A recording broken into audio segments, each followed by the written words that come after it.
Good evening, boys and girls everywhere. Welcome to the Ridge Records 2022 Fantasy Football Week 2 recap video brought to you live by your host, The Media. That's right. It was not a good week. My players did not perform as expected, predicted, should have. We fell. We'll cover that shortly, though. But the comments are excellent this week. It was still some incredible football, and week 3 is right around the corner. So we've got that to look forward to. So without any further ado, let's get right into it. Thank you for joining us this evening. Before we go any further, however, we need to start with the disclaimer. This is a comedy. Okay? The opinions expressed herein are probably not my own, nor the individual even making the comment at the time. If you are my employer, a future employer, a previous employer, a neighbor, a friend, a coworker, someone I know, nobody I know, and you're offended by this, stop watching. Okay? If you're easily offended, if you need safe places, if you consider yourself to be a snowflake or someone that the world gives a shit about, this video is not for you.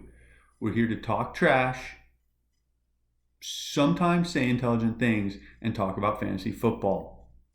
So again, if you find yourself offended by this, it's a comedy. Get over it. All right, week 2 results had the media falling to the gender unicorn.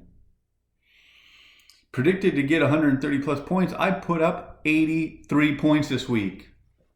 Injuries and people that just didn't want to play. As a manager, can't really do much with that. Gender Unicorn won that, as I mentioned, with 100 points on the board. Congratulations to them for going 2-0. Booty Lickers destroyed Devontae's Inferno, 167.66 points, the league's high for the week, against Inferno's 76.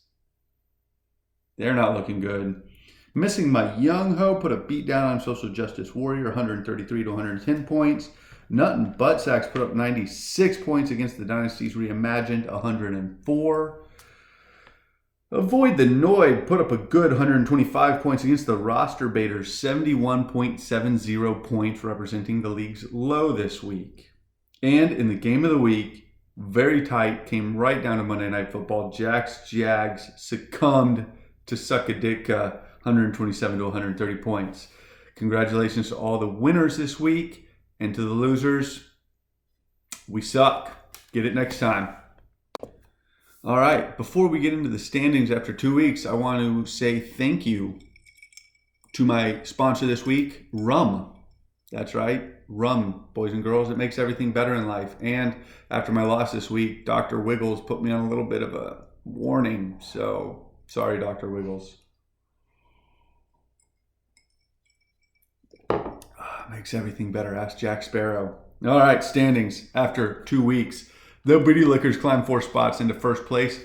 Avoid the Noid holding on to second. Suckadick in third. Gender Unicorn, surprise, in fourth place still. Missing My Young Ho climbed up 4 spots to fifth. And the Media fell 5 spots to sixth, rounding out the top half.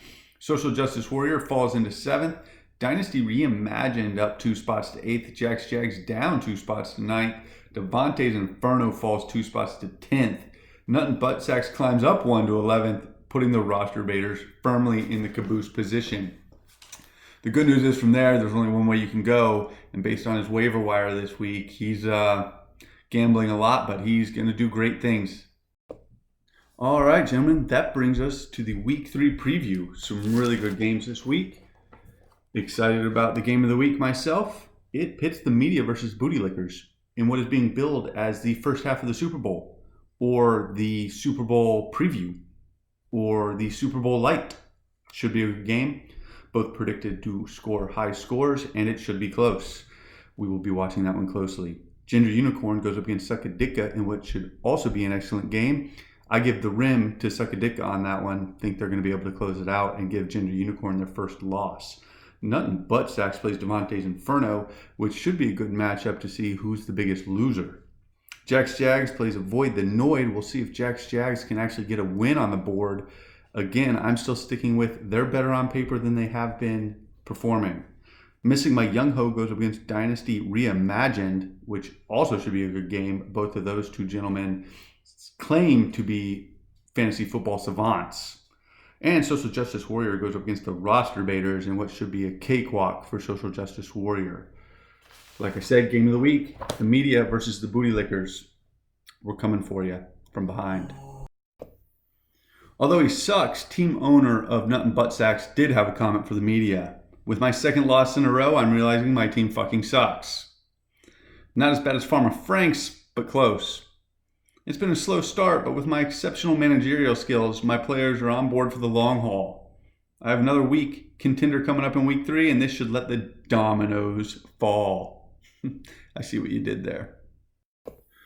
We got a comment out of our commissioner this week, team owner of Dynasty Reimagined. He was upset after last week when I refused to give him airtime because his comment sucked. This is what he had to say after his victory over Team Nut and Butt Sacks. To the censoring media, our team is currently what our record says we are, a middle-of-the-pack team. There are only 4 teams with more W's and 4 teams like Dirty D that are defeated on the season. Unlike Brett and his shoulders, we acknowledge that we're currently mediocre. Unlike Ginger Unicorn, while on the job, we're willing to do the work necessary to live up to our moniker of being the finest. Pound, long season. Take that for what it's worth.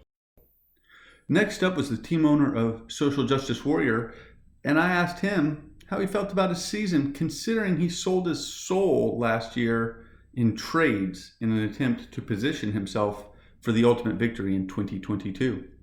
He said, "You live and die by Stefon Diggs. Once my team gets healthy or unsuspended, I think I'll be all right.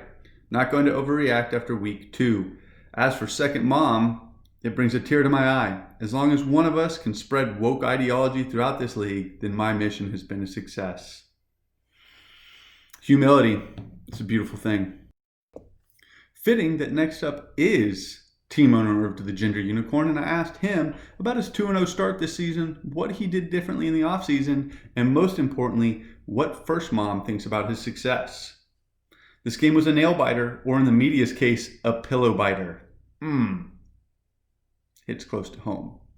I tried to maximize my victory against a weaker, new corporate woke opponent by consulting the one true source of trusted news, the internet. I knew that freshly woke media's up, nice, masculine brain would be conflicted by winning against a weaker opponent, but then forced to make terrible lineup decisions to see hours of pointless PowerPoint slides on sexual harassment and workplace trigger words flooded his unvaccinated, COVID-flogged mind. Yeah, you're going to have to watch that one twice.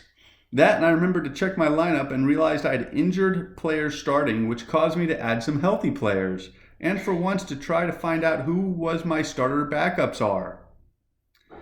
Then I hit the wires at midnight because I forgot again that I needed players and was able to find a replacement. So basically, just pure stinking luck.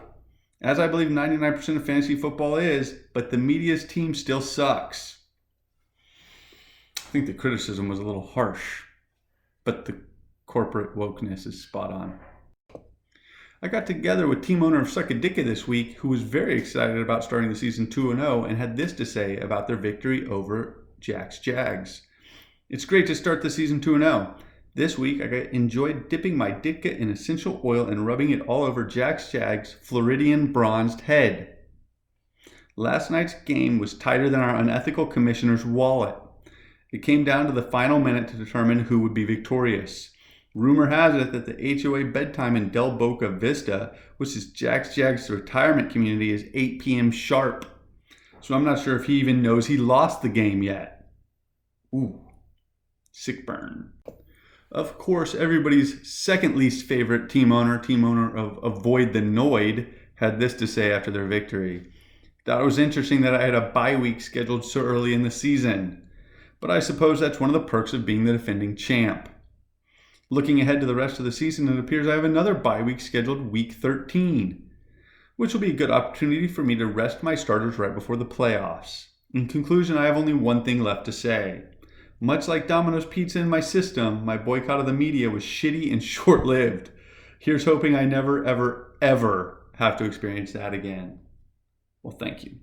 And in case you didn't catch it, his opponent this week was none other than the roster baiters. Finally, I spoke with the team owner of the Booty Lickers, who have the number one spot this week, and I asked them how they feel about it all. I asked for a worthy opponent this week, and I didn't get one. When you pull off the greatest draft the Yahoo Analytics department has ever seen, it's not surprising to wind up in first place. This week, I faced my first true test of the season. I'm going up against the enemy of the people, the media. This will be a battle for the soul of our league. For the sake of the good people in this league, I hope we can pull off a victory. The path to the Super Bowl goes through the media. Cheers. And that is correct. But your path ends here, my friend, because you're going down. And we had a surprise guest this week, none other than Mrs. Booty Licker. I asked her about her husband facing his stiffest competition this week and how he has so far shown some real talent. I asked her if she had a strategy for keeping him in fighting trim leading up to the weekend, and this is what she had to say. His recent success may be attributed to the fact that the booties of the Booty Licker household have been out of commission due to the Domino's poisoning attempt of the unethical commissioner. That, and the fact that he has not received his monkeypox jab yet, has prevented him from any practice licking going into this season. I think that may have brought him some luck. I'm going to keep this booty on lock until he takes down the enemy of the people, the media. Booty's going to be on lock for a while, sister. All right, and just like that, week 2 recap video is over. Remember, right now, the only thing in life that matters is fantasy football. So get out there, talk trash, beat your neighbors.